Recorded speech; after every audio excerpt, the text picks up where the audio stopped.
screens, it's a plot to drop the IQ. Fighting amongst each other over rumors that don't like you. Prefer us trapped in melancholy with the wood wands of holly. Suggestions that obliterate to camouflage the folly. Attempted mental robbery, executed sloppily. The pomp see this mockery and walk the talk with me. Put the hands up to touch the Akasha, cause you know deep down there's something bigger than your wallet. Sweet eternal balance of all that is good, true, and beautiful, friends. The body may be our temple, but the consciousness is our vehicle. How often do you take it out for a spin? Do you even know whether you do or not?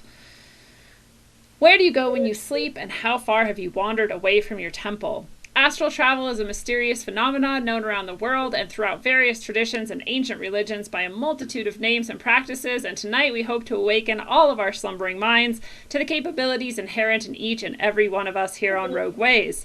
But before we get started, and before I introduce my beautiful panel tonight, let me remind you all that Rogue Ways is part of the Eyes Open network. Eyes Open provides a dynamic and multifaceted, echo-free space to think and reflect on the myriad convolutions of the modern world. We also have a network of goods and services, podcasts and shows, all of which support minds that are awake and hearts that are open. So come check those out at rogueways.org or in the Eyes Open group on Facebook or MeWe. We would really love to connect with you there. And now let me introduce our panel. First, we have Johnny Ringo Bravado Larson. He's a Zen-keeping, ink-slinging rap machinist whose comedic genius knows no bounds, and neither does his self-effacing humility. Johnny's warped mind produces some of the most enlightened lyrics, twistedly beautiful and unique paintings, and sick beats you can find, so go check him out at johnnylarson.com. Johnny, thanks for gracing us with your presence tonight. Thanks for having me. Good to have you. Next, we have Harmony Fronterhouse. She's a lifelong friend and a fellow traveler of the path. Harmony transmutes the evil of the world into fairylands of balance and abundance with her green thumb, her herbal remedy sling and bounty, her tie-dyeing acuity, and her incredibly beautiful heart. Harmony can be found via her Wildcraft Wellness sites on Facebook, YouTube, and elsewhere. Harmony, thanks for being here tonight. Thank you for having me, Lindsay. You're just amazing. Thank you. Thanks for coming back again. And last but not least, a new friend to the show, Jamie Hendon. Jamie joins us tonight as a wayfarer and a guide to many as he works to understand the deeper levels of meaning and experience here on this earthly plane and beyond. Is a skateboarder, currently transitioning into a mountain biker, and he lives with his wife of 30 years and his kids. Jamie works with the group Awakening Our Truth on Facebook and is an experiencer of many amazing phenomena. Jamie, welcome to Rogue Ways, and thank you for being here. Hey, everybody. I'm just going to pause really quick because I forgot to close Facebook and it's going to make noise. All right. You should leave that in. We'll just leave it in so people know that I fuck things up. All right. Well, I always have the pointless question of the episode, and it's almost never pointless, as people have pointed out to me. But I've just been kind of experiencing some anxiety and depression recently a little bit more than I usually do. And so it made me want, there's methods I have of like trying to get myself out of those states. And I've seen other people going through it this week too. I don't know if there's like something in the air or in the stars that's kind of causing people to feel a little unsteady, but whatever it is, I was wondering if you guys could share your best ideas of how to lift yourself out of crippling depression and anxiety. What do you got for us? Black tar heroin. No, I'm just kidding. I think, personally, diet plays a huge role in it. I think like sugar and caffeine and like nicotine and other stimulants can really cause a lot of problems. But for me, I usually, when I get into a funk, I like up my exercise and I try to just eat as clean as possible. I'm like terrible at meditating. I know meditating is supposedly like really good at it, but I've noticed if I change my diet and just add some exercise and like do something that's like a release, whether it's like writing, drawing, yelling at neighbors or something. But I find that those things can help tremendously, along with like a few different like herbs and supplements and stuff that can really help along the way. Like GABA is like amazing for anxiety and depression. That's my take. It always works for me. I've had a lot of depression and anxiety, and I kind of learned how to pick myself up through it with those techniques, and it always works. That's pretty awesome. That's a pretty solid answer based mostly on like nutrition and things you can ingest. I love it. What do you guys think? I love it.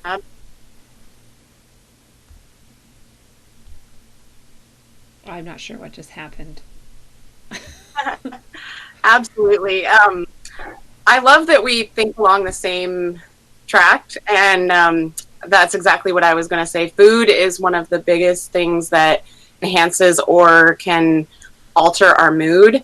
And when we are eating things like sugar, like caffeine, overloading our body with very acidic things, it can drop our pH, which in turn can mess with our anxiety levels and our psychology levels and our wellness of our mind and our spirit. I've also been going through some anxiety recently. A lot of different changes and things have been happening. And then our cat recently went missing last week. And so I've been, dealing with that feeling of like, okay, I guess everything happens for a reason. There are lessons in everything. Just remembering that in those times of hardship and of anxiety really helps anchor me back into that place where I can meditate again and find that inner balance and peace. And then also using herbs, different kinds of herbs, like some people will use cannabis, and that's one thing that helps me. And I also use things like ashwagandha and passion flower, valerian root, different herbs that will help rebalance when we're out of alignment with our true potential. And then also I also go to my art and my music. I like to channel those feelings into music and the frequency when I'm creating different music, whether I'm singing or whether I'm playing the flute or drumming. The frequency of those modalities really helps boost where I'm at, and then I'm able to see the world from a more open mind, and I'm able to understand why things are happening a little bit better. And then also I have children and animals, and baby animals, kittens. Baby animals really help me. I don't know, that's just me, but for some reason, my children, even when they are giving me hard times, I can always just like look onto them and be like, okay, well, I have a greater purpose here, and these children need me to show up for them. And so when we are the person for other people that we needed when we were younger, it definitely helps to work through those places of anxiety and depression. So that's kind of where I come from, and so I am glad that we're aligned like that. What a beautiful set of remedies that you have, and I love that you went to that artistic and creation sort of bent too, because I think that that's really, it's a way to like acknowledge the way you feel and not ignore it, because I think one of the things that people can fall into the trap of like, just focus on the good, and it's like, well, you feel depressed or anxious for a reason and there's something happening with you, and so ignoring it is not necessarily going to help. But you can channel it into some of those things that it's a beautiful thing. And then you've created something that you can hold on to or share with others or destroy if you so love. But creating in itself is a good practice. What do you want to add, Jamie? I recently went through some depression, and the thing that could get me out of it was water. And getting out in the woods and stuff and just taking some walks. Yeah. Yeah. I don't know. You just brought, I don't know. Yeah. No, I think like being in nature is one of the things I was going to say, because I'll have the tendency to just kind of stop and like sit in my, filth or whatever. And like what I really need to do is get up and go do something different and new and sort of change it. And especially if I can get out into nature when I'm doing that, then that's going to really help kind of reorient me and reground me. And I was actually talking to my doctor earlier today. I had a doctor's appointment, and we were talking about EMDR, which is a methodology that they use for PTSD. And so it helps you move your eyes back and forth, and it's supposed to help reorient these kind of different memories that are all disparate in your brain, and it helps bring them back together instead of being separated into the two hemispheres. Or maybe they were on one hemisphere and it brings them into both. I don't remember exactly, but something about the two sides of your brain and your eyes moving is really good for overcoming that traumatic experience that you may have had. And they were saying that being out in nature, if you're walking, they said that the person who created it because they were out walking in nature and their eyes would go back and forth between the sides of the path that they were on, and that was helping them process things, and it prompted them to go look into like the brain, how the brain functions, and then they discovered that was actually something effective. And so it's just cool to me that like that came from nature and that it's so powerful in correcting people's problems. And so I think nature is a powerful way to solve your depression and anxiety issues. And I'm really glad that none of us said take medication, even though if you want to, you're welcome to. Yeah, that's true about nature too. That's something I just recently learned. A new friend of mine, like, she's like really into going out into nature, and like I always avoided it because I had asthma and allergies growing up, so I always associated it with like getting sick. But now that I've gone out and like experienced nature again, it helps a lot with like calming me and like grounding me. And I had anxiety about going to nature because of growing up all sickly. And now I've realized that just grounding in nature can help a lot with mood, for sure. Yeah. Oh, that's funny. It's like the opposite effect of what you were experiencing before. Right. Well, cool. Let's get into the topic. I think, Harmony, that maybe your speakers are on and it's creating a feedback, and we're hearing it again. If you have headphones, maybe that would help her. I'm not sure if that's what it is or if it's just something wonky with the internet. But a ghost in the machine. Yeah. It happens sometimes either way. But I wanted to start. I think so. We'll see. Okay. We'll hope. We'll keep our fingers crossed. I wanted to start by asking you guys, because the reason that we're excited to come on this panel to talk about astral travel is because I think everyone here has experienced some level of astral travel. And so before we get into our experiences and sort of the characteristics that you might experience when you're doing this, I wanted to just ask you guys simply, like, what do you think is happening and where do you think you're going when you're astral traveling?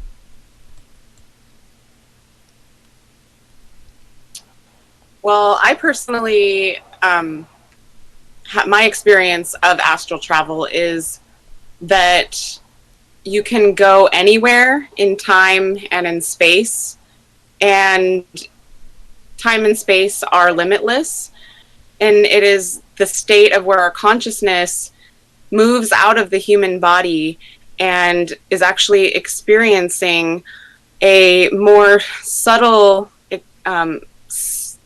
reality than the one that we are currently in, this ordinary reality. So moving into a place of expanded consciousness, moving out of the body, and being able to travel really anywhere into time and space, any place and any timeline. Cool. It's like a magical skill. What do you guys think? Do you have anything to add, or a different way of looking at it maybe? Or I personally don't. I agree with you, and I've never been able to draw like a definitive conclusion. So I agree that I think like even remote viewing and all that is tied into it. But I don't know if there's like an actual place that you can like describe it. I think it could be different for everybody. Like somehow everything is just connected in like the astral plane. And like I even think that like after looking into it later, I think you can even project like your own like entities and stuff. Like I think that you kind of like, you're almost like a god in that state. You can connect to your higher self. You can like connect to the Akashic records, or you can just like go down the street and like look at your neighbor or something. Yeah. So I don't know. It's weird because I've never had like mastery of it or anything. So it's a big unknown, but like that's what kind of makes it so cool. Yeah. What do you think, Jamie? Is there anything else that you can kind of tease out of like what it might be or where it might be occurring? The lucid dreaming, probably. that's kind of like when you fall asleep, but then you realize you're awake, I guess, or that you're dreaming. You become aware that you're dreaming. That was always fun. And then trying to fly and stuff. And then I remember just getting over the power lines or whatever, and I'm too high, and I'll back down. And it's kind of like raising your frequency and getting scared and having some fear and having the frequency drop real quick. Yeah. I guess. Yeah. No, that's an interesting That's kind of like what I phenomenon. think of lucid dreaming. So you are differentiating between lucid dreaming and astral travel, as people might call it, or you see them as different? Yeah. Yeah. Probably. Yeah. Well, I was going to get to Yeah, I that think they're later, but let's do it now since it's coming up. Like, what do you guys think is the difference between astral travel and lucid dreaming? And people talk about like the Akashic records or the astral plane, and then they differentiate between like when you're dreaming and the dreaming realm and world. So, like, kind of what are all these different things, or how are they different? I would assume they're all connected energetically, but you categorize things like this feels more like a dream, and you have like an astral projection where it feels more real than life. Yeah, it's a little different.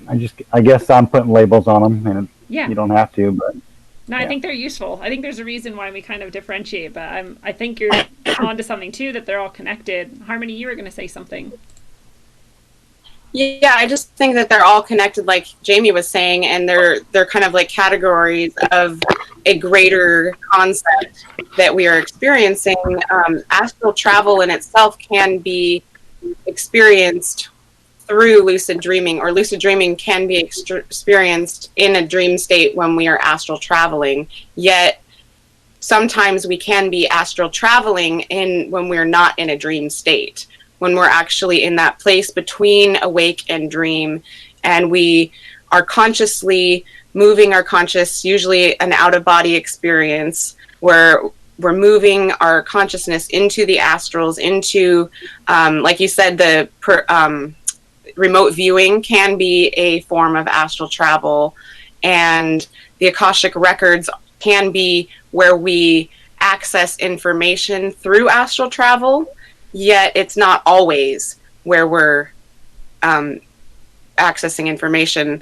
Like Johnny said, we can go like through into that moment and look, down into a building down the street right now and in real time, or we can move into the Akashic records and go, back to Egypt, or back to, ancient Lemurian times, or go into space, like this one young woman, Drimvila Melchizedek, spoke about, who was this little girl who was able to get pictures, and she could go into the picture and she could move her consciousness around the home that the picture was taken in and actually tell you what was in the other room just by looking at the picture. And so the government, of course, got a hold of her and started studying her because they wanted to know, how much of this was real and how much she was making up. And they started to put her under intense testing. And they did this test that she was put a bunch of surveillance equipment on her, and the heart rate monitors and all the kind of monitors all over. And then they asked her to go into space and to look at a telescope or a space station and go outside of that space station and find the serial number on the space station. And she was able to dictate every single number of the serial number. And most of the people that were doing the test, they didn't know the serial number because that was part of the control. She wasn't like reading minds, Right. And so she was actually able to tap into something, off planet, or however that works, to this space station that they were wanting. And that verified it for them. And they, of course, started doing more tests and things. But I find that really, really amazing, because she was able to go into pictures and then go into the house through the picture and check out things that were in other rooms and tell you about experiences that happened in that house. And so I think that it's all interconnected, but really they're just like categories from like different modes of experiences. Yeah. I like that, different modes of experiences. They do seem all connected, but there's definitely a difference between all these different things. I mean, even when you're talking about remote viewing, like people who are remote viewing are always doing that, as far as I understand, fully awake, right? They're sitting like in a room, like looking at a picture, and they're able to somehow go experience that. So that is very different from being asleep and dreaming something, or, you know, having your consciousness completely leave your body, I would think. Mm-hmm. Absolutely. Which both are astral traveling. Right. Right. Like remote viewing is more of like a meditation technique or something. And that's the thing that's weird too. Well, not really weird, but I remember, I forget the guy's name. He's like super famous for like out of body. It was either like his last name was Graham or I don't know. Anyway, when I was trying to relearn it, part of the technique was to master like lucid dreaming. Because once you could get into like the lucid dream state where you're in a dream and you're like, you know, you're dreaming, then you could start to purposely like go out of body. And I thought that was kind of an interesting step. And I don't know, like, I know that there's different techniques, which you probably will get to later or whatever. But it is kind of like that. It's almost like separate categories, but it's like the same thing. Like if you're really a badass at meditating, you probably could like astral project or astral travel while meditating. Whereas like other people, I think kids like astral travel all the time. Like, and they don't know. And then like eventually we grow up and they like beat all the creativity out of us. And like all of the awesome, like innocent source that we're like born with that school like rips out of us. And then I think we still do it every night. We just don't know it. That, and we have all this potential that society doesn't educate us about and how to use. And so we purposefully hinder it in ourselves. We self-sabotage through drugs or through other things because we don't know how to handle such power and such experiences that society tells us are crazy, you know, and once we realize that other people are having these experiences and we're not crazy and that these are actually superhuman experiences, then it becomes more empowering and we can start to relearn all those things again, which is really exciting. Yeah. It'd be awesome if we just never like lost it in the first place, but we have to get back to the place where we're at least reclaiming it first so that we can then help the next generation maybe not lose it or something, you know? Yeah, through our DNA. But I really like this concept of these being all connected and yet delineated, because they are qualitatively different when you're experiencing them. But I like that you brought up, Johnny, that you would, you know, learn how to dream and then lucid dream, and then from there you could astral travel. Because the way I think about it is that it is like I don't know if it necessarily is like a hierarchy, like one's better than the other or whatever, but I do think there's this hierarchy of experience, like, you know, we're in waking consciousness now, and then we can fall asleep and have sort of like unconscious dreaming experiences, or we could have more conscious dreaming experiences, but that are still maybe not lucid. And then we can have lucid dreaming experiences where we're in like full control of what's happening in the dream. And then maybe we can experience astral travel. And I would think that the astral travel is sort of like the sort of, it's like what Jamie said like more real than real. Like this is almost like the most pure form of consciousness that maybe you could experience. What do you guys think about that? Brilliant. I think it's probably our like true state of being. And for whatever reason, we're like encased in these like flesh suits to learn something. But I think that it's more like where we're supposed to be. It's almost like a hack. Like we're probably not supposed to be able to do it, but we've like figured out a way to do it. That's just my take, but I'm also very strange. So. I do have the same sort of idea sometimes, like that this is literally like some kind of prison we're in, and that our most free state would be something like astral travel, where we're like just our consciousness moving about in whatever this like universal space is. But then I also think like maybe it's not necessarily a trap, but something we chose to do for whatever reason. I kind of like to think some of us are here like jailbreaking the consciousnesses that forgot that they weren't really this body, you know. But I saw Jamie shaking his head, and I wanted to know what you were thinking, Jamie. Stole my thought.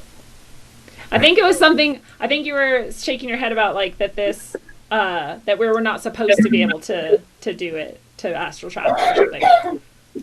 Yeah, shouldn't have done it, but Did you? yeah, Saying you I don't shouldn't know. have done it? It's more real than it was more real than here. And that's what freaked me out. And it took. I mean, it's been a while, and Yeah. I don't suggest it now, but I was suggesting it right after it happened. Yeah. It changed my life. I mean, you could just it's like let's say you take a trip to the black hole. As soon as you get to the black hole, your thoughts and everything get emptied out, and now you get to build a brand new reality from scratch based on your last frequency. And then they just start coming in real slow, and then whatever you start, attracted to, your life starts building up around that. And it was like I lived 1,000 lives, boom, all real quick. But I just wanted to get back to my life that I left, and it was real hard to do that. It was extremely difficult to get back. So that's why I went and suggested it. See, unless you want to go travel and be free. I just wanted to get back home. I was so, it felt like I was alive for 1,000 years. So, wow. And I was alone the whole time. Most of the time I was alone. I just felt alone. Just, I guess, finding myself. That's what it was. That's what it is. It's finding yourself and, rebuilding yourself up from scratch. Well, I think that's something that would be terrifying about it. So there's like a lot of different levels of this that could be terrifying for people. And we already kind of mentioned that like it's scary enough to just realize that you're conscious in a space that isn't necessarily your body. But right. That's a whole different level of terror to realize that you're like in a space that's not necessarily your body, and you're going to recreate who you are based off your thoughts. Right? Like how many of us have thoughts that are trained well enough to not then just start like reeling off into fucking infinity or something, like, I don't know. Yeah, your mind can start playing tricks on you, like, are those actually my thoughts, memories, or is that, that starts happening. That's how everything like kind of starts getting mixed up, because you have this pure thought, and then all of a sudden to have this negative thing balancing it, and it just out and goes crazy. Fractal land is what I call it. I like that. And you can see everything, you see all the possibilities. Wow. Yeah, that's a lot to take in too, and like have your mind actually stay like whole and rational and sane. So that was a pretty extreme experience, it sounds like. It bounces back and forth. Yeah. Yeah, bouncing. I'm still bouncing back and forth. Well, and it's almost like you would have this like instant karma, right? Like everything that you're doing has this like instant manifestation almost, or this like instant result. It kind of like molds into that, but it's always changing and nothing's ever the same. Everything's always changing. So when I think, I'm going to have that moment of oneness again, because it usually comes back like a planet orbiting the sun. It always kind of comes back, and every time it comes back, it flips and reverses and mirrors. So I've lived the same life over and over, but backwards and reverse and mixed. And now I got my wife with me and everything, so that's kind of cool. Well, I want to point out really quickly, since we just like jumped to the far end of things, I think that like not everyone who lucid dreams or astral travels or has these like has that experience, right? Because that's not an experience that I've had, and I don't know if Harmony or Johnny has had an experience like that either. So if somebody is listening and like, I never want to fucking do that, that sounds terrifying. Like, it's not always straight to the ultimate reality pool or wherever you were. Yeah. Well then, so well, first of all, does Harmony or Johnny, have you had any sort of similar types of experiences to that, or is there anything that you like thought about when we were going into that just now? I'm gonna let the lady talk first because Ladies I'm first. chivalrous. That's so good of you. My experiences on the astrals have been really broad. Like you talked about the different levels and the different spectrum of astral projection and astral traveling. I think every person does it, whether they understand that they're doing it or not. It's kind of like meditation. Like, some people meditate just through daydreaming, and some people meditate by getting up on the mountain and snowboarding. Yeah. You know, it's accessing the state of 0 point is really essentially what meditation is, and really astral traveling can be that as well. And so I think that, like, when we daydream, we're literally astral traveling. When we think about the past and memories, we're essentially astral traveling. When we go to sleep at night and we dream, whether we understand or remember what we're dreaming about, that's astral traveling. And sometimes we are lucidly dreaming and lucidly astral traveling, and that's when you have more control, like in astral projection and that kind of thing. But for me, I really enjoy dreaming and astral traveling through the dream state, and I don't really have a whole lot of dark experiences through that. But I think that what I've heard is that essentially it's a mirrored state. And so, like Johnny said, you can create as many demons and things like that in your dream state as you want, or you can create allies, and you can understand that whether it's faced as a dark being or a light being, it can be an ally to you that's trying to teach you something, or it's something that you're creating to help, so you can face a fear in the astral realm, so you don't have to do it here. So, like, one time I had a dream that there was these like crazy monsters trying to get me, these weird beings, and then I killed one and it turned into a person, and I was like killing a person, and I like had this crazy feeling like I killed somebody, and I was like, oh my god.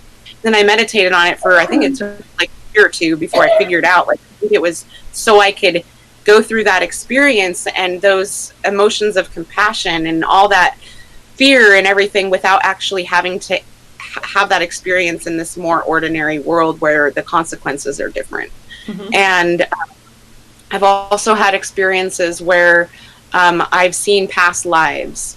I've had experiences of astral traveling through meditation where I'm purposefully where we've had like global meditations where you connect up with a mass consciousness and you do a certain thing with that mass consciousness, whether that's like floating out of your body and sending light down onto the world, or whether it's connecting down deep inside to your heart space and going within. Astral travel can go down to the cellular level, which is really cool, and work with healing and different things like that. And then all the way to remote viewing. When I was younger, I used to remote view a lot. Like Johnny said, when we're younger, we're really tapped into those things, and I didn't even know what it was. And it wasn't until I started to realize that that wasn't actually this reality, and I didn't, like, my parents were like, no, you weren't there. How do you remember that? And I'm like, well, I remember the details. And they're like, yeah, I know, this is really weird. How do you remember? We never told you about that. We never talked about that, you know? And I'm like, I don't know. Yeah. And so when you can go somewhere and see somebody in a state of like death, you don't know that they're dying and they're in the hospital, and you can see tubes in them and stuff. You don't even know what any of that stuff is when you're young. And then you can move into a space of like, wow, I saw something and nobody even told me about this, but I know, and I was there. And, you know, like we move and travel through space and time all the time, and we do it consciously, we do it subconsciously, and I think it's really cool because it's not really a whole lot to be afraid of unless you do have some dark demons that you need to work out, you know, like if, and we all do, like we all have issues that we all need to work out, and we all have experiences of darkness, and that's our shadow, and it's good to have that and to acknowledge it, but not to be afraid of it, but to acknowledge that we're working through it. What do you think, Donnie? Exactly what you said. That's it. No, I'm just The end. End of the show. end. And yeah, no, that's the truth. Because when I was a kid, I used to do it all the time. Like I remember, like obviously at the time I thought it was just dreams, but I like used to love how I could like, and I would tell my mom about it, and she'd just look at me like, "Okay, weirdo." I would like wake up, and I could just go down the whole flight of stairs in like one leap, not land, just kind of like go around. I always knew there was like one area in the house that I did not like. It seemed like really like scary or whatever. And then I would like just go right through the wall into the backyard, and then I would usually like wake up and come to. But like later on, I was like, that was totally astral projection. I just didn't realize it, and I wasn't trying it, and I didn't know what the hell it was. And like I said, I'd like talk to my mom and dad about it, and they'd be like, "Okay, like go draw one of your weird things again." But then when I got older and I was trying to do it, I would run into some dark shit. Like, but at that time, I wasn't in a good mental place. I wasn't really spiritually attuned at all. I was like kind of a bad person.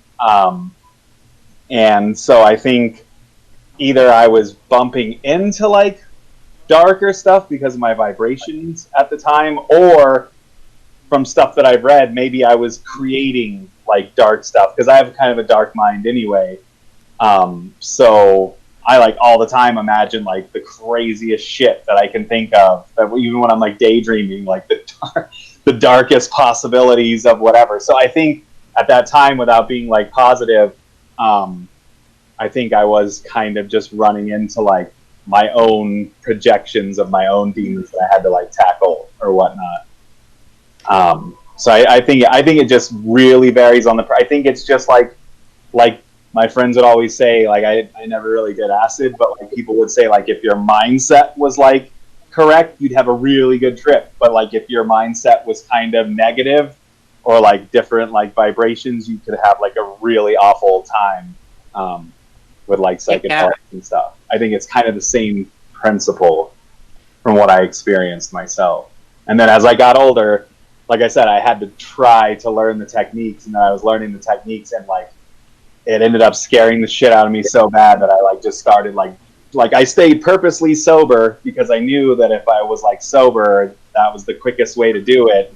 But then after that, I was like, I saw stuff I like didn't want to see, and I started like drinking and smoking, like doing whatever I could to where I was like, I'm not gonna like go back, because it started just happening involuntary after I like got to the point where I could induce it. Then it just kept happening, and I was like, I got to figure out a way not to have this happen. So like cocaine and alcohol were like fantastic for blocking it. Well, I think I might be alone on this panel in not agreeing that anything that you find there is a projection of yourself. I think, I've had experiences in astral projection or whatever you want to call various types of states of that, where I'm interacting with real people who actually exist in the real world, and they're actually there, and they have a memory of it too. And so that to me shows me that you do interact with others in a way that's not just a projection of your idea of them. And so by the same token, I think you can experience interactions with entities that are not you, and they can be both dark and light. And I think that I have interacted with some of those. And so, and that's not to say that that's everyone's experience, but I do think that you can encounter other consciousnesses, and I think that's actually one of the things that can be really cool about it, is that you can go contact other consciousnesses in this space non-locally.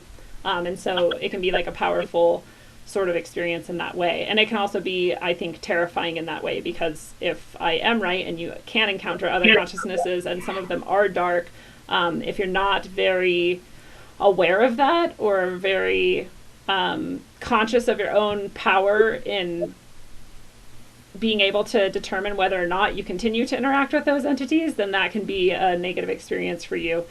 And so in my experience, you're always capable of taking yourself in and out of that experience, and you're always capable of disallowing any entity from your space or your consciousness. And so I don't think you ever have to be scared of it. But I just do think that you have to be aware that that's a possibility to encounter that there. I agree with that. I agree with that too now. Like, now that I have like a much better understanding, like entities, I don't think entities can mess with you at all. Like, I think you have so much power that you just don't really realize, like, especially when you're younger or when you're first and you're just terrified because you don't know like where the hell you're at or something. You can think like there's like a danger there.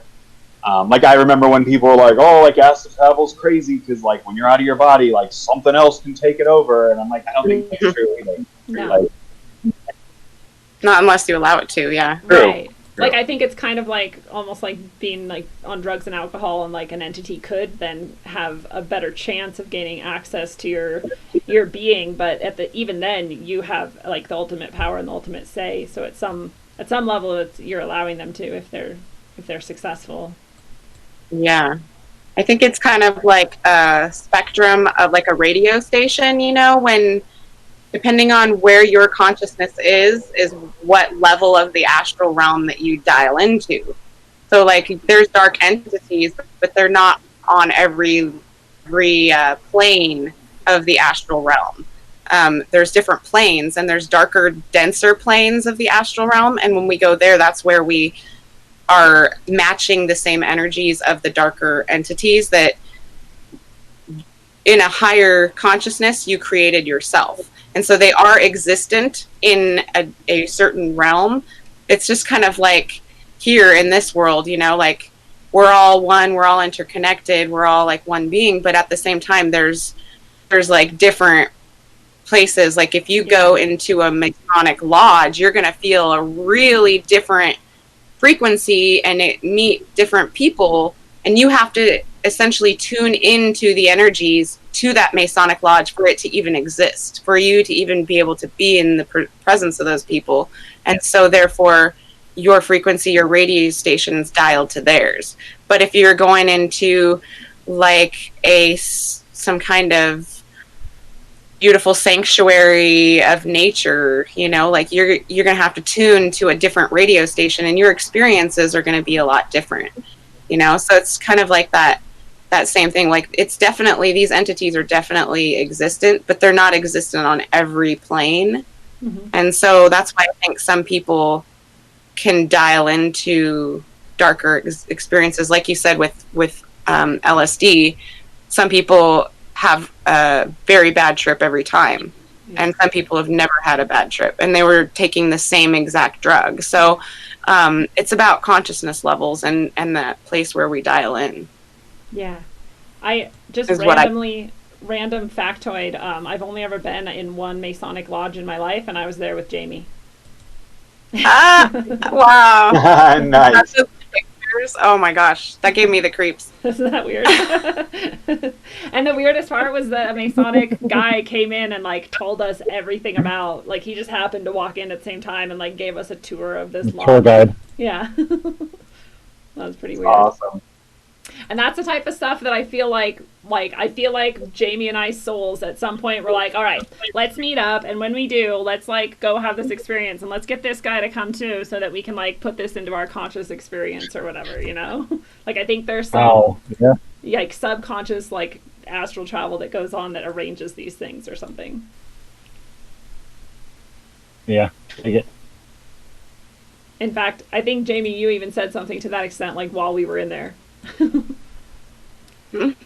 But I was going to ask you guys, since we're talking about like all these different experiences that we're having on different realms and different sort of states of our consciousness and what we attract and create there, like what are some of the characteristic traits of these planes and like experiences that you might have there? Do you know what I mean? Like there's one thing that I can think of, which is that a lot of people, if they're in this states, in many of them actually, like whether they're lucid dreaming or astral traveling, if they look kind of behind them, they see this like silver cord that's supposed to go back to your body. So what are some of the other like kind of standard characteristics?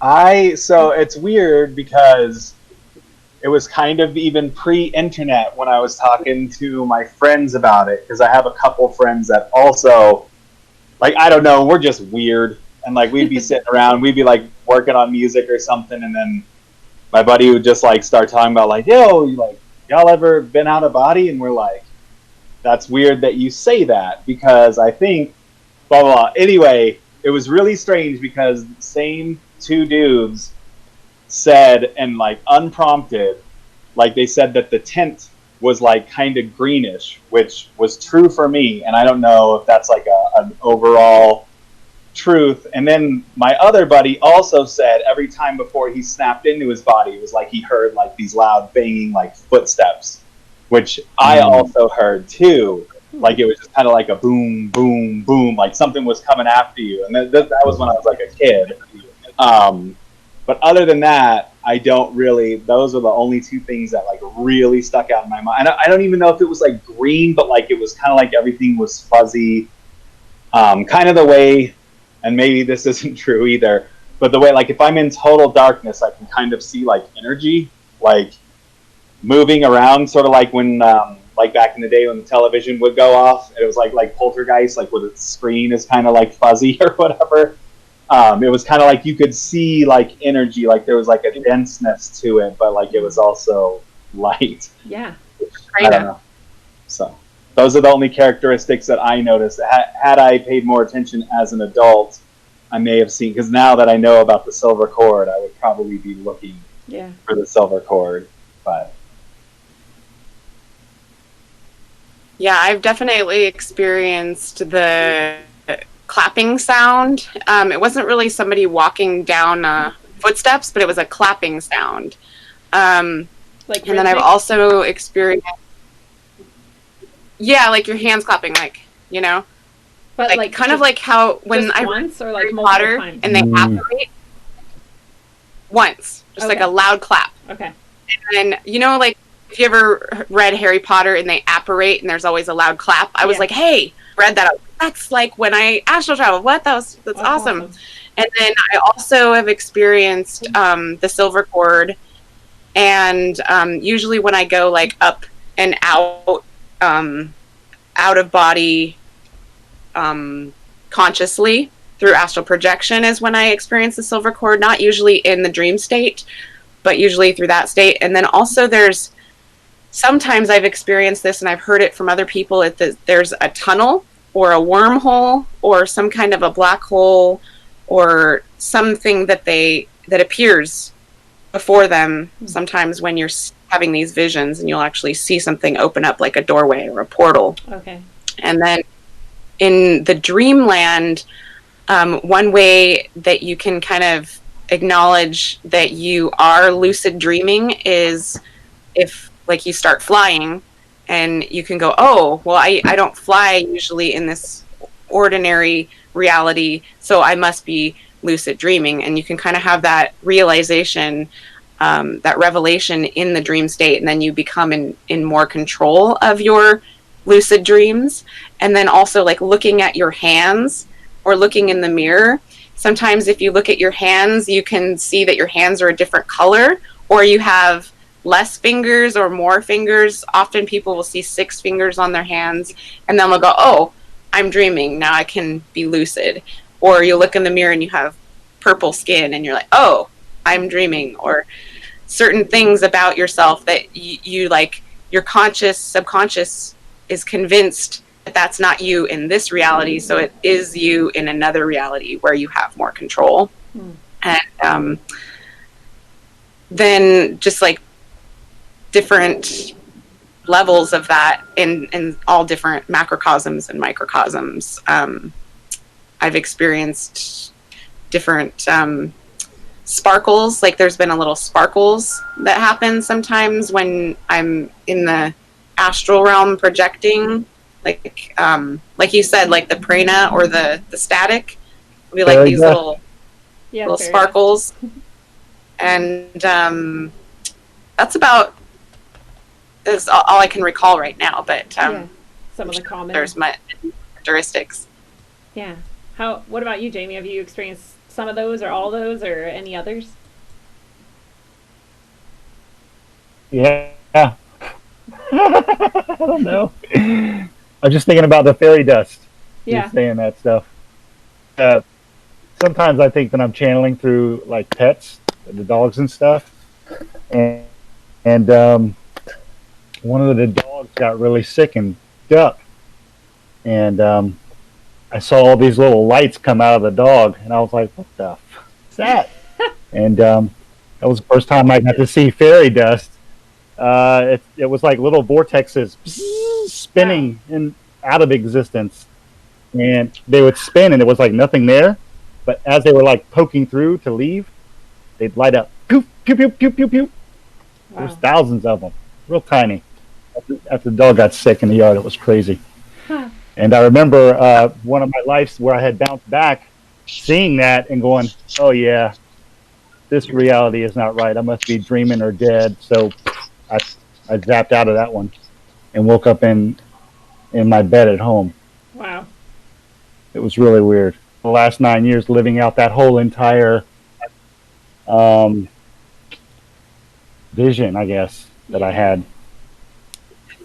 That's just crazy. And now I'm at a point where like there's no visions of anything beyond where I'm at right now. So it's kind of cool not knowing what's going to happen next. But I kind of miss being able to know like, oh, this is probably going to happen or this is going to happen.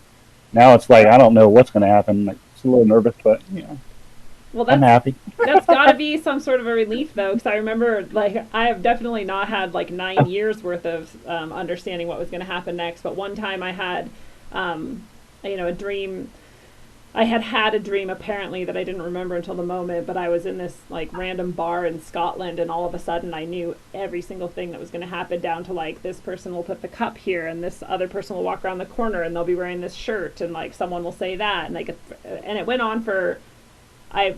probably 2 or 5 minutes, but that seems like an eternity when you're like knowing every single thing that's going to happen. Wow. And so I can't imagine that happening for like years. So I guess welcome back to like some kind of like past the timeline experience or whatever. Yeah.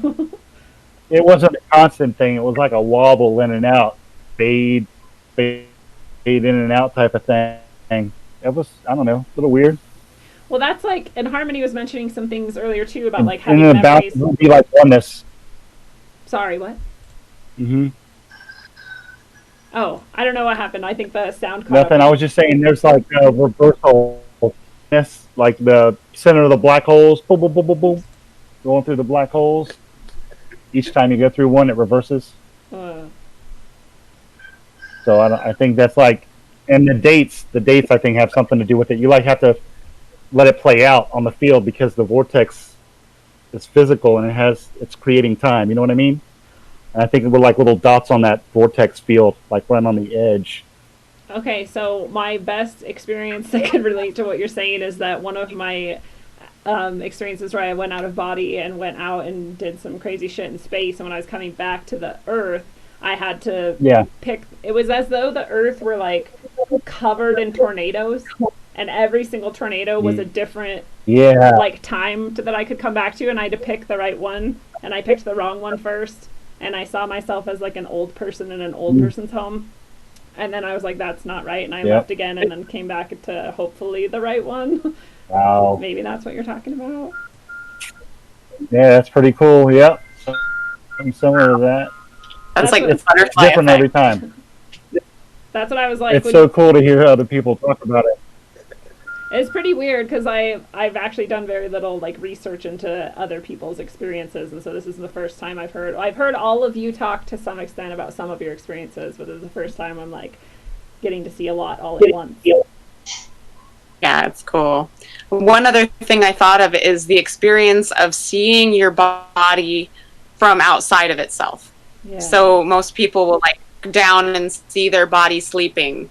You said you had a vision of seeing yourself in a different timeline, or we'll have this realization that we are actually outside of our body. It's an out of body experience in that astral plane. That's one thing that I meant to throw in. Well, and that's one of the things that can like send people straight back into their body, right? Because they're like, wait, that's not right, like and they like jump back in. I'm dying. Yeah. The weirdest thing about seeing myself in that way was that self was also conscious of me being there. So, but I was like double, like I was having both experiences at once, and it was fucking crazy. Wow. It felt like a moment where things could have just like broken, and I would have like just been one or the other and lost whatever thread that was. I don't know. It was pretty fucking weird. So Jamie, like you trip me out when you talk about your experience, because like that was that weird for me, and you've had, it sounds like, thousands of those types of experiences. No, just a couple. Just a couple. You guys are tripping me out talking about it. Yeah, Harmony's spot on with my thoughts. I'm like, yeah. I believe that. Thanks, Harmony. We're all like that, but it's great. It's like a free acid trip right here, right now. I like that. I kind of wanted to go back to something that Harmony said. Let the DMT flow. Yeah. But I wanted to go back to something that Harmony said, which was that we're all doing it all of the time. Because that, I think that there's... For natural kind. What?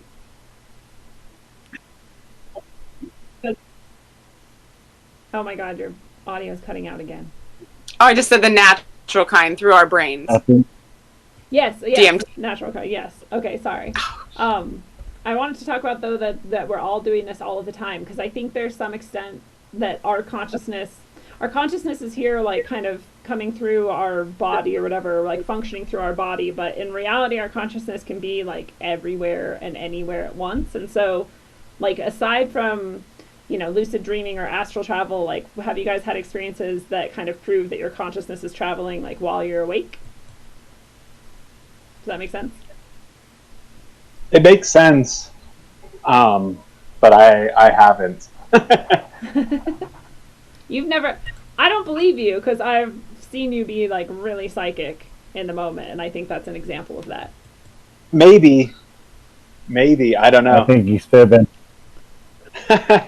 No, I don't think I'm aware of it. Yeah. I don't think I'm aware, because I even when I was like asleep, like my mom used to say she'd come in to the room when I was like a kid, and I'd have like a sleepover, and I would be having like conversations with my best friend. Like we would be asleep, and we would be like perfectly having like a conversation, and she said it would like freak her out. She would just like wake us up. So, but as far as like awake, maybe, like nothing past like just knowing like not to go a certain way or to like cancel a plan because it like felt like it wasn't a good idea or something. But that's, I don't know. Okay, so this is how unaware Johnny is of how psychic he is. The other, full disclosure, we sometimes have the tendency to sleep together, and I woke up the other morning and Johnny described my dream to me while he was asleep. He was laughing and he said, "A transgendered robot, that's so silly." And I was like, what the fuck? Like, I just was dreaming about a transgender robot, and I woke up to him saying that. Wow. Weird. I'm telling you, maybe I'm like a dream creeper. I just go into people's dreams because they're more fun than my own, and I just like spy and make fun of their dreams for not being as cool as they. See, I just think you're like psychic all the time, and you don't know it because you just do it on accident. Because you also like always. Maybe it's just me. Maybe we're connected like deeply enough for you to do it, but I think you do it all the time. Could be. I don't know. Because, like, and Harmony and I have been friends for decades and decades too, and like when we're hanging out, we'll definitely do this similar type of thing where you're just like on the same wavelength and you're like picking up on each other's thoughts and stuff. Yeah. So Yeah, and I think one of the most common experiences that I've had is just like when somebody is calling you on the telephone and you know who it is before you answer the phone and before you even talk to them. And I've had that so many times, and my kids when they were really little would do it all the time. The phone would ring and they'd be like, "It's Auntie Lindsay." Oh, and then I'd answer, "It was you." Crazy, So. Well, it's that type of stuff where you can kind of like verify that it's happening that leads me to believe that these experiences are actually real, they're actually taking place, and it's not just you kind of like wishing that you were having psychic experiences or whatever, which is what some people think is going on. But then there's also the times where you're not having psychic experiences, right? Or you really are just dreaming and it's not like you're having precognitive dreams, or that you're not like traveling somewhere while you're sleeping, So how do you know the difference between those experiences? That's a great question. I think it's just about discernment, right? It's about really just developing your level of discernment and understanding frequency and vibration and how it makes you feel. And when you're feeling a certain way, that dictates and usually represents a certain outcome, and understanding what works for you to the individual, because everyone's experiences are different. Some people are more clairaudient, some people are more clairvoyant, they can see, some people feel. So it's really just about the individual experience. Agreed. Do you guys have any other, Jamie or Johnny, ways that people might be able to tell the difference between kind of like genuine experiences and just dreams or ideas or thoughts? It's all the same experience. That's a fucking very valid point. It really is all the same. It's just various, like we were saying earlier, like levels of it.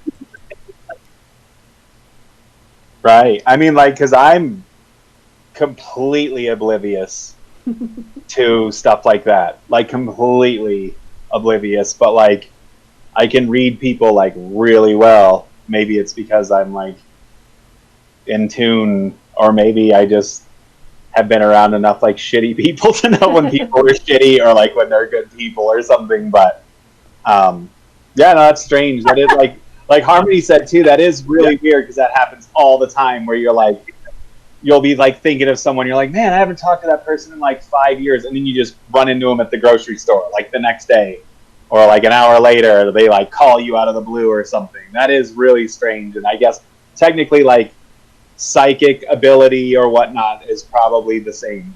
It's probably like in the same vocabulary as like astral travel in some sense. So then here's another random question thrown into the mix. Like, if your consciousness is capable of sort of traveling down these various paths and bringing back information for you, like, hey, Lindsay's going to call in a minute, or like, oh, you're going to run into this person soon, then why doesn't our consciousness do that for everything that we want to avoid in life? Because you're supposed to experience that. You're supposed to experience like the struggle and strife for whatever reason. Like you're just supposed to. I don't know. That is, because if you avoid, I don't know. That'd be sweet if you could avoid like every hardship. Yeah. Like your way. But maybe that's how the elites become elites. Maybe they're like tapped into some like dark energy that's just like, yeah, like do this and you'll avoid like all catastrophe or something. I don't know. It's kind of weird. Like do this, buy this lottery ticket. And now. Yeah. I think it's totally like that, Johnny. I do, however, think that it's also when we are acknowledging those places that that our higher self is coming from, and we actually listen, the voice becomes that voice sometimes comes in and we just think it's our our conscience or just like a, the devil and the angel on your shoulder, but really, like, if you listen to it and you learn like what that frequency is, and you start to go, okay, well, when that voice told me to do that and I didn't do that, a catastrophe happened.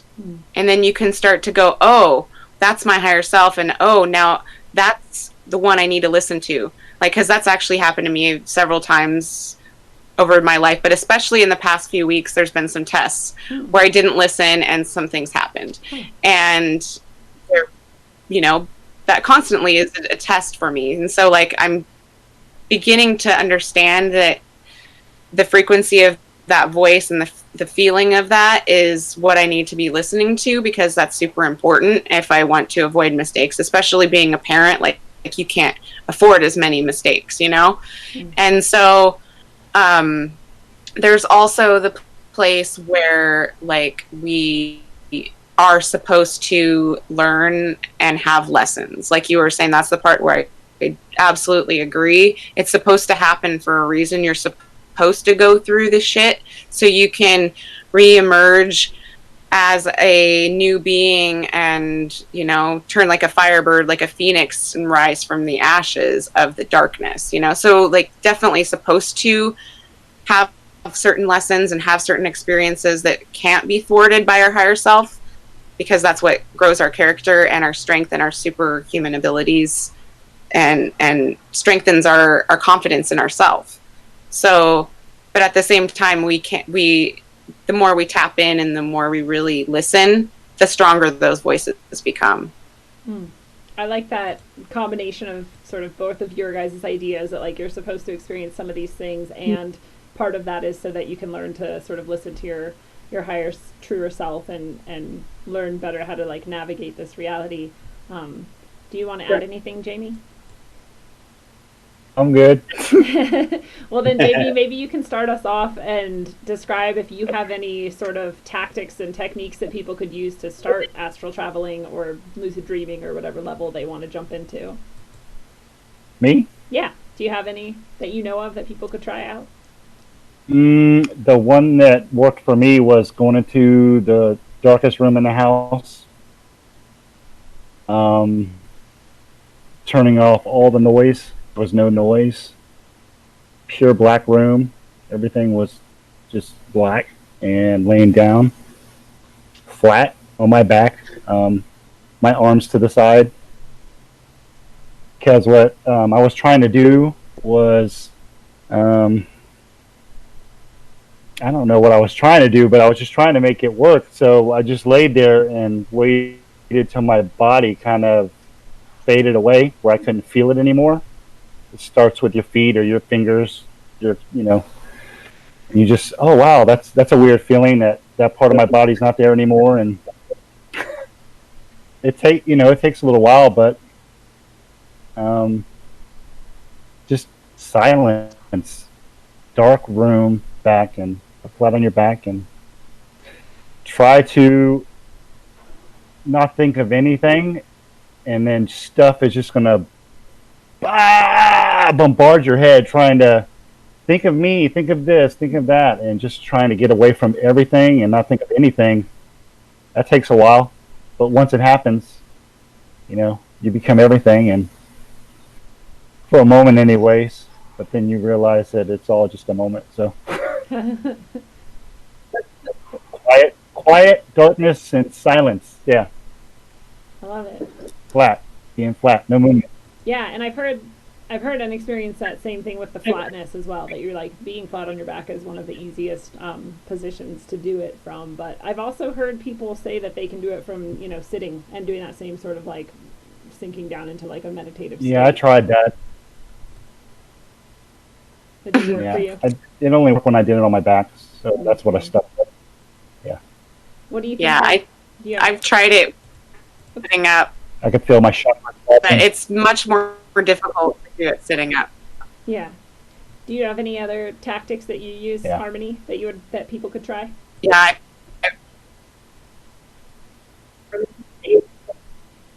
Yeah, absolutely. I think one of the main keys is getting in tune with your natural biorhythm and your sleep and wake cycles, because serotonin has a direct effect on our melatonin levels, which also in turn has a direct effect on your DMT, because they're all regulated by your pineal gland. And so by regulating your wake and sleep and your dark and light cycles and really getting into a biorhythm, your body is more balanced and it's able to really get into that place of is it the delta of theta and delta biorhythm or brain waves, so that you can actually access those places a little bit easier. I think using frequency and like 432 hertz frequency, if you can be in absolute complete silence, but if silence is too much for you and you need a little bit of stimulation, like a 432 hertz meditation, really soft ambient music can be really helpful, or going in nature and being around like the sounds of wind and birds and just that really, really natural sound. Also eating foods that are high in tryptophan can really help. We all know like turkey has tryptophan, but there's so many other foods: cacao, chia seed, almonds, flaxseed, spirulina, spinach, chlorella. All those really awesome superfoods also have tryptophan, and that will help regulate your biorhythms and your ability for lucid dreaming and astral traveling as well. And then also entering a deep breathing state of relaxation and really working on getting into that theta state, whether you're in sleep mode or in consciousness. And there's a place between wake and sleep where they call the hypnagogic state. And that's actually the best place to access astral traveling realms. And so that's often accessed through modalities of food, herbs, darkness, music. And also there are some techniques that you can use. There's the hammock technique, where you imagine yourself laying in a hammock and just like swaying just a little bit, and then actually moving your consciousness into this hammock and then creating the reality around you that the hammock is hanging in. And so I have a friend that is able to travel to different places all around the world, and they do it through the hammock technique. They'll actually envision the template of that city emerging and around the hammock, and then they're there. And it's a really cool way to travel to different places in the now time. It's like a Merkaba. And then there's also the rope technique where, what's that? I said it's like a Merkaba. Yeah. Just like transport, right? Mm-hmm. And then the rope technique is really cool because you can actually, like when you're laying down, imagine yourself sit up, and then that there's a rope in front of you, and you are pulling yourself up through the rope out of your body, and you'll actually lift up out of your body and climbing the rope. And then you'll often see that cord behind you that is connecting you to your body. And then there's a piano technique where you're like laying on the side of your bed, and you kind of lay your hand off the side of your bed and kind of just pretend you're playing the piano with your actual hand. And then you move to the next step where you visualize your hand playing the piano, but your hand's not moving anymore. And then you start to go into this place where you're actually, there's a piano and you're making sound and you're playing the piano, but your hand's not moving, so you're actually there. And so it's like a step-by-step visualization process that kind of helps encourage that next experience. And then affirmations is kind of the last thing that really helps. Saying, I will astral travel before you go to sleep. I will remember my dreams. I will do this. I am astral traveling. You know, certain affirmations convince your body that's the experience that you are going to receive in the future, in the now moment. And then just knowing that more we become light, the more able we are to do this. So like eating lighter foods, not heavy, dense processed foods, organic, fresh, lighter, wholer foods that are full of light will actually lighten our being and help us to emerge from our physical density. And then our thoughts. When we have really, really dense, heavy thoughts, that can hold us down, and stress can really hold us down. So like trying to take some time before trying to astral travel to de-stress, to readjust your thoughts, realign your thoughts to a lighter state of mind, to lighten up. And then you will be able to be lighter so you can emerge out of your body a little bit easier. It's like you're creating a buoyancy in yourself so that you can float up into the higher spaces or something. That was a very, very excellent list of things that people can try. Johnny, do you want to add anything? No, that's all, like, pretty much it. Like, when I was relearning it, I think I remembered his name. It was Robert Monroe. And I checked out books from the library. I was hell-bent on, like, I'm going to have OBEs. And I would, like, think about it all the time. Like, all through the day, like, at work and stuff, I'd be like, all right, tonight. Because there was a technique about learning to lucid dream first, and then being able to, like, snap out of a lucid dream into, like, an OBE.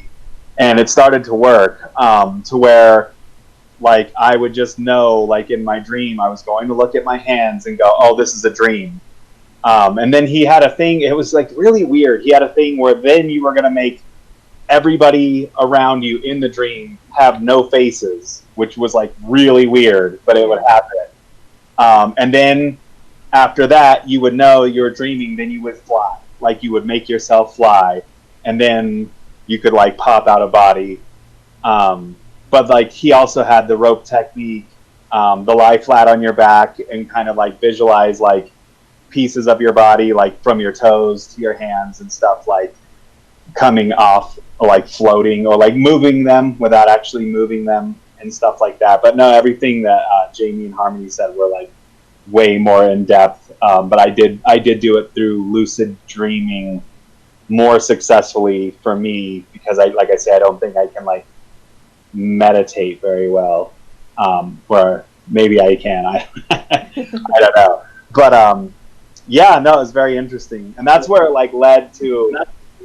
This is, like, a really weird thing that had to do with it. This is, like, around the time when I decided to, like, hang it up, because I had a buddy who passed, like, 25 years ago or something, and he used to always come in my dreams. And, like, one of the last lucid dreams I had, I was, like, walking around in this neighborhood I knew, and he was, like, in it, and I knew I was lucid dreaming. He was there, and I was like, dude, you can't be here, you're dead. And he, like, looked all sad and, like, walked off, and, like, I never ever had a dream about him ever again. No. And then I had, like, a really dark, like, OBE experience after that, and I was like, okay, I'm done with this. And then it, like, just kept happening, like, without me even trying at that point. And that's when I was like, all right, if I go to bed drunk, like, I won't I won't have to experience this anymore. Yeah. Mm-hmm. Oh, that makes me sad. Well, I wanna add the few things that I have as tactics to get out, and I feel like I say this one all the time, but it's kind of like an affirmation, like Harmony you were talking about. If you throughout the day just ask yourself, "Am I dreaming?" Or there's a meditation called SOL, Soul, and it's subject object location. So that one can be used for a different purpose too. But if you're just basically asking yourself, like, who am I and where am I? Like, and where is, like, which level of consciousness am I on? And if you're training yourself to do that throughout the day multiple times, it'll be a habit. And so then when you are sleeping, you'll ask yourself, like, who am I? Where am I dreaming? And then you'll be able to be like, oh, I actually am this time. And then you can gain some lucidity there. And that has been effective for me. And then also, but I would suggest that you also have a plan. Because when you suddenly realize that you're dreaming, you can do anything. Sometimes it's overwhelming to, like, well, what do I do now? And then that can actually, like, send you out of it because you're thinking too much and it's, like, stressful. But if you have an idea of what you want to do with that time once you're lucid, then that might work better. And then another thing that I wanted to bring up is it's actually the Monroe Institute that Johnny brought up, Robert Monroe. He created a series of he actually created a lot of them. They're called hemisync, and there's different hemisyncs that you can do. But it works with harmony. You had mentioned the frequency, and it works with hemispheres of your brain, and it's something you can listen to. And if you get the FLAC FLAC sound files, they're the most complete and whole sound files that you can use. And you have to use stereo headphones so that you can get the different sounds on the different sides. But it uses scientific technique of getting your brain into these states, and it uses a lot of these same methods that we've used, like you lay on your back, and there's actually some where you like envision the rope and pulling yourself out of it. So if you wanted a guided experience of hopefully having this type of experience, I've used hemisync to fantastic success, and I think that anybody who does it can have success with that too. So you can try it if you want. Some people don't like it because they think that it's like a cheat, or some people don't like it because they think that there might be something hidden in the sound files, because you are kind of hypnotizing yourself. So you're giving yourself over to that possibility that maybe it's going to influence you in some way. But I had no negative experiences myself, and so I enjoyed it. And I used the Hemisync Waves series. But Johnny, you mentioned drinking yourself out of being able to have astral travel experiences, and so obviously there's things that we can do that would stop us from being able to, and we also mentioned like certain foods and states of mind, but is there anything else you guys can think of that would prevent people from having these experiences? Pepsi.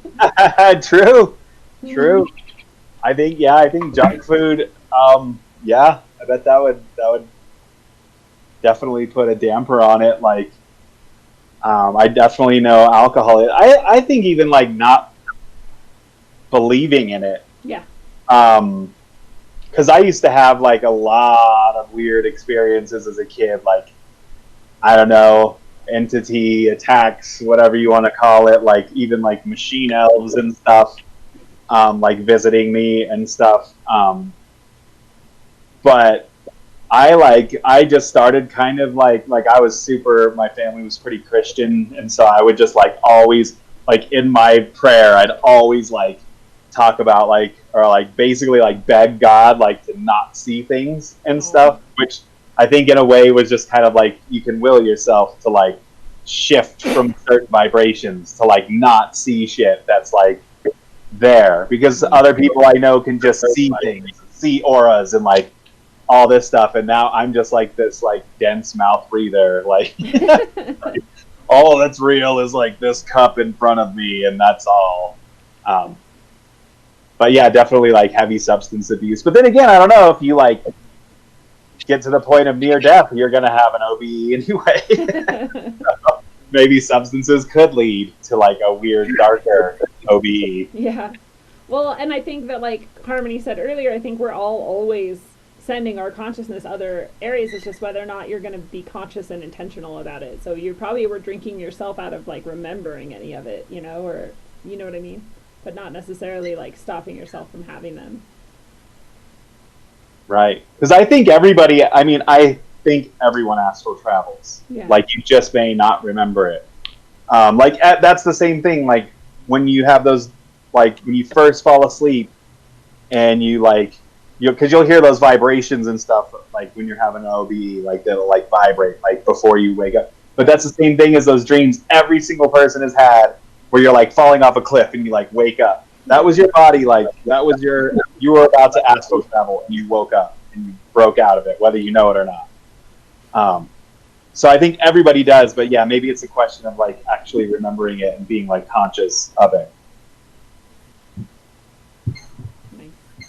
Yeah, I think like high states of stress and like you said, eating a lot of junk food can stop you. Certain intoxicants can stop us.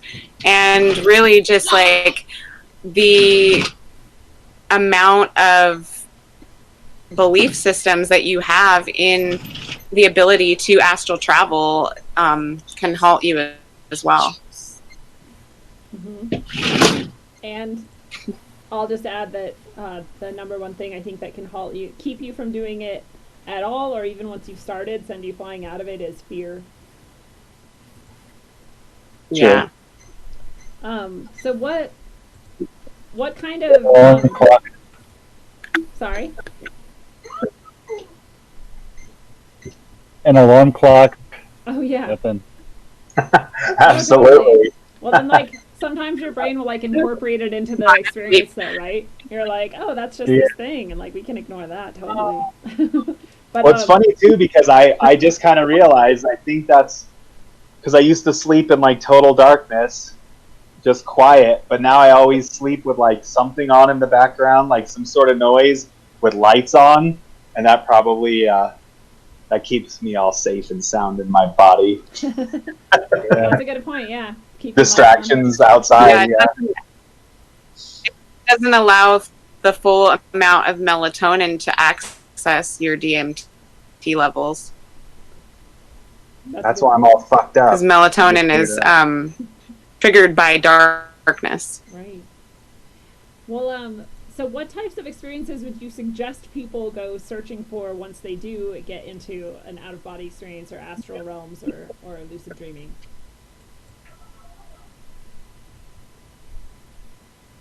I would say just positivity. I think like even like the theory of like quantum jumping. I don't remember where I heard that. It was probably like on Coast to Coast AM years ago. This guy was talking about how you can basically like astral travel and like connect with your mentality from other dimensions and like learn skills really fast and stuff. That'd be something if I ever were to get into it again, I'd want to like learn the piano or something, or like just because I don't really want to know all of life's answers. I think that's too heavy. I don't think I'd want to come back if I like knew everything. But I think like having like a positive experience, or maybe even like connecting with like some conscious like mind that you've always wanted to like connect with, maybe like a past loved one or something like that. I don't know. Definitely, I would say like to keep the fear at bay, because I think that's when you can like project some weird. That's when you meet like lower fourth dimension shit. Mm-hmm. What would you suggest, Harmony? Yeah, fear is a really, really dense frequency. Yeah, I absolutely agree with that. Fear is a really dense frequency, and to move beyond that and just to trust your abilities and your strengths, and if you are interested in furthering your abilities to move into higher consciousness, this is definitely one of those ways that you can practice. Totally. I love that. What do you think, Jamie? What are some of the things people should do while they're out there astrally traveling? Skateboard, surfing. Hell yeah. Fun. Yeah. We'll make them happy. It's going to be different for everybody. That's a good point. Yeah. I like accidentally stumbled into what I'm just going to call the Akashic Records, because that's what it seemed like to me, is this giant endless library. But the coolest part was not that I was there. It probably could be the coolest part if I like knew what I wanted to figure out or look for or whatever, but the coolest part was that it was filled with other people who were fucking rad, and I was like overwhelmed with joy that I was finally in this space where there was no bullshit and there was nobody of like you know, like lower vibration or however you want to describe that, and everyone there was just like beautiful and awesome, and I was like, I just never want to leave. Please don't make me leave. I want to stay here forever. But you can't stay forever. I think that would be sweet to go to the Akashic Record library and just fucking steal a book. Bring it back. You're not stealing it, you're liberating it. There you go. The thing is, you're writing the back. They're already your book. Yeah. It's your library. And you can't really remove it because it's like, it's there. Fucking party poopers. Sorry. You can rewrite them though. There you can go. Rewrite the book. So what do you think are the benefits for people to doing these types of activities? Like, why is it good? Like I said, hurting other people. Yeah. Yeah. It can help you to connect to your highest levels of consciousness and your highest potentials, your abilities and superhuman abilities, and are true innate connection to what we're supposed to be doing here, our purpose. I love that. Yeah, I think that's smart. I think that it could also, yeah, it could help people realize that we truly probably are all connected. And I don't know, we have a lot of problems with like narcissism now, and people just like looking out for themselves and like not giving a shit about anyone else. And maybe if you were to see that we're like all connected somehow, maybe we could get more like back into the ways of people helping each other, like actually giving a fuck about each other. Because I think that's like sorely missing. And I think once you've had like a higher connection, like, I don't know, it's kind of hard to go back to being like a selfish prick. Because I don't care who you are. Like, I don't care who you are. You can take anyone. You can take like the craziest, hardest like gangsta and like show them a fucking waterfall, and they're not gonna be like, oh, like that shit's gay. They're gonna have like an actual like connection and be like, wow, that's like amazing. Yeah. Like that's so cool. Unless like, their homies are there and they're like, yeah, like water's fucking stupid. Like, I just start shooting it. right? But I think like those moments, I think what everybody has them, like once you have that realization and that like beautiful moment of something bigger than yourself, I think it like can really help with like spiritual development, or just even just on a basic level, like helping each other out and not blowing people off is not important. What do you think, Jamie? Yeah.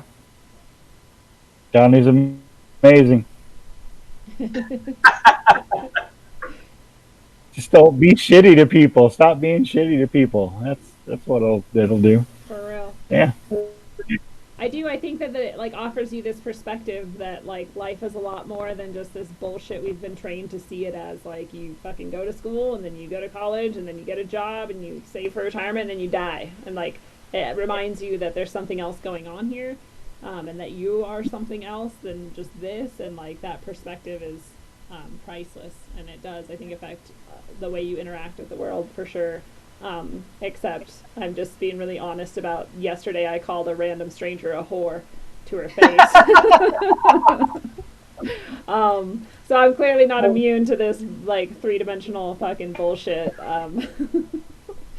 And my goal in life is to never do anything like that again, but I was in a funk and she fucking wouldn't let me in front of her, and I asked her nicely, I was like, can I get in front of you in this? And she was like, no. And I was like, okay, you fucking whore. And then I was like, dude, listen. I'm sorry, or I'm sorry. I added to the negativity. But in general, I'm capable of rising beyond that most of the time. So I do think it's good perspective that you can gain by doing activities like this. But as we're going to wrap things up, what kind of advice or suggestions or kind of final words of wisdom do you guys want to share with people who are listening?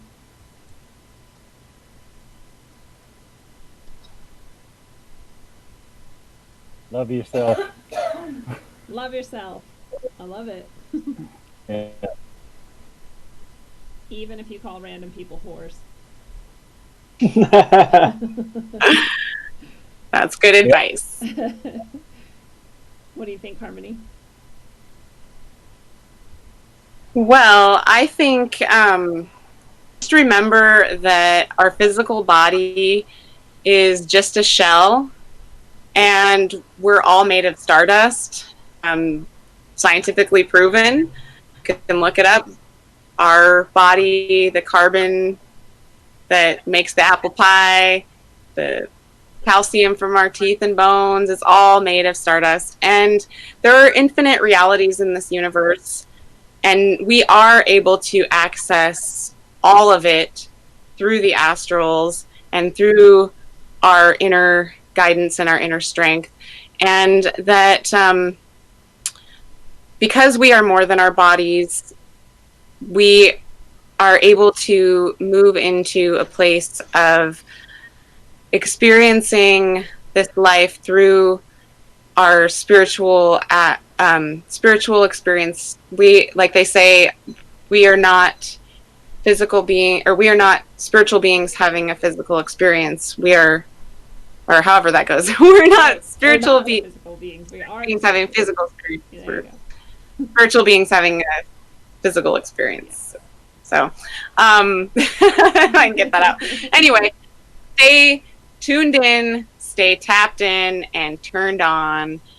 Remember your true power, and blessings. Awesome. What do you want to tell the people, Johnny? That you shouldn't fall too hard into this construct, and that you should enjoy all the experiences you have. You shouldn't stress out about worldly bullshit, because at the end of the day, your pension is cool. Like making your bills on time is like cool, but if like, you sacrifice all these experiences with other people and the stuff you could be having as moments of enjoyment over like stacking paper, as the rappers would say, you're gonna miss out on a lot. You should do a lot of fun shit while you're young. Maybe not like a lot of like random fucking and drugs, although like I think that's kind of what we think of as like having fun when we're young, because society's taught us that. But basically, you should have fun. You should hug the people you love and smile at strangers. I'll leave it at that. That's as hippie as you're gonna get me to be. Yeah. So. And skateboard if you can. If you don't have a sense of balance like me, don't skateboard. You'll fuck your knees up. So. I love it. Was that like a dig at me to smile at strangers instead of calling them a whore? No. I've yelled at people too.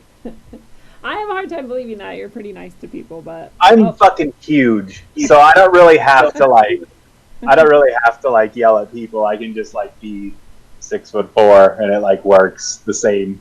They just let you in front of them. Not many people fucking talk shit to me or not let me in traffic. And I'm really friendly. I have a friendly smile. People always let me in traffic, so you just have that look. I just need to chill the fuck out sometimes, basically. But I have a big ego, despite what some people think. I guess I just wanted to say to people that, fear is your biggest enemy in any of your pursuits, and this one is no different. But at the same time, there's no reason you have to go astral traveling or lucid dreaming if it is something that scares you. But it's available to you, so if you want to try it out, you should try it out and see what you can do with it. I think that all of the mysteries of the universe could be unmasked to you if that's what you want, but I wouldn't want it. But I just want you guys each to then share with people where they can find more of your work, or just how they can connect with you if that's something you want to make available to people, or anything else you want to share with people about how to get in touch with you or find your stuff.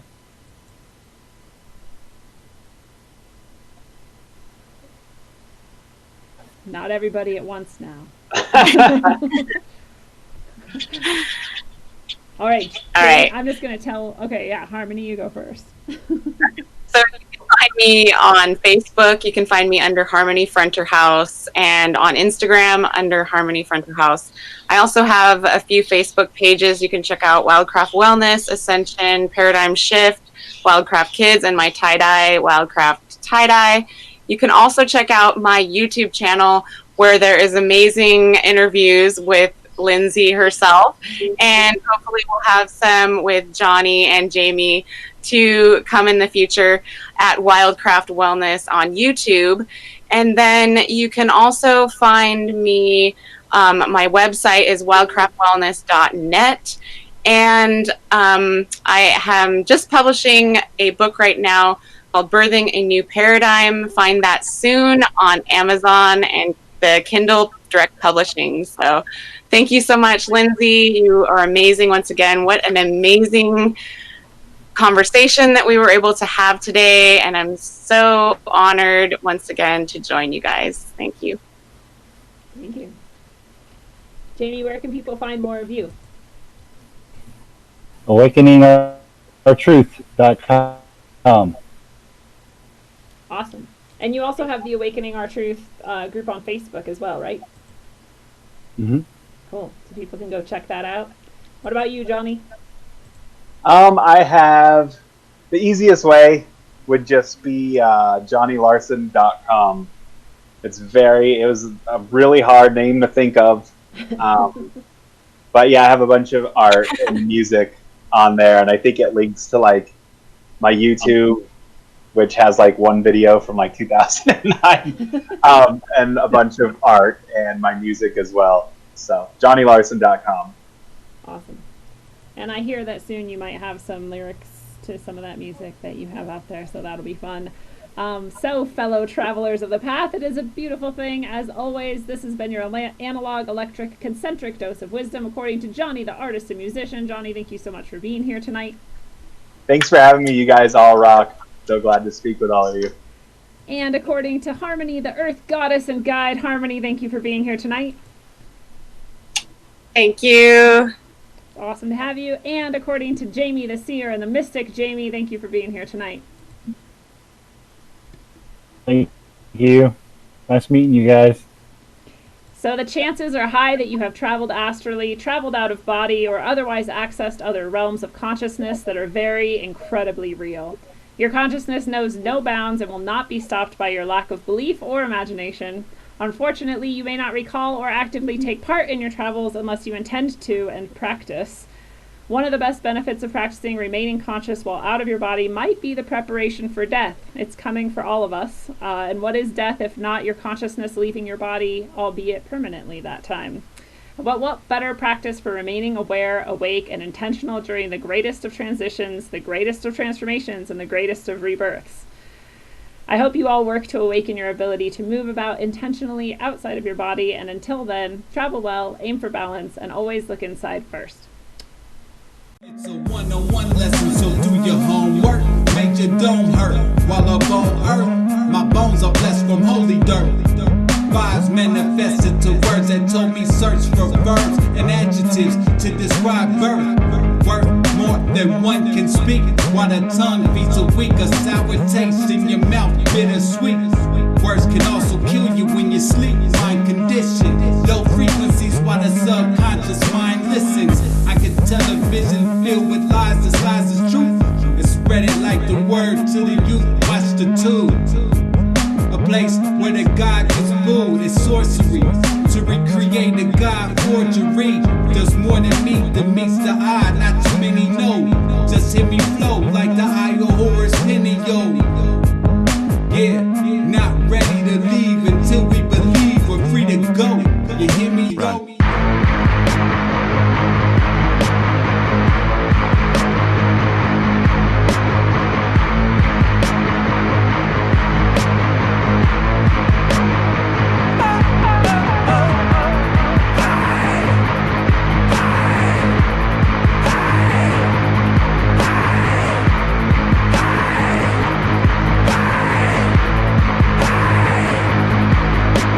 Sculpted from the ether, the material will eat ya. Stuck on this plane, lanes use jet fuel to greet ya. The dimensional three ain't beating me on top of the fourth. Didn't climb Jacob's ladder to squab with a sword. Forged with ink drizzle, branched out. Try quiet your lamps now. Ascension past the matter, that they slam out they damn mouths. We ain't on land now, but they over understand. Sacrificing wisdom, hoarding dumber, kosher, wicked hands. Putting faith in worthless worship of the mortals. Artificial portals, mass ingestion of the black goo. Bioengineered morsels, conversing with machine elves. Bypassing maggots, they stuck on Android screens now. I'm scrolling emerald tablets. Moloch living lavish, off the backs of the savage. Them clasp hands at the Sabbath. Smack of energy damage, they done twisted the tongues. But nanotech in the lungs, the awakening's begun. All they really can do is fucking run.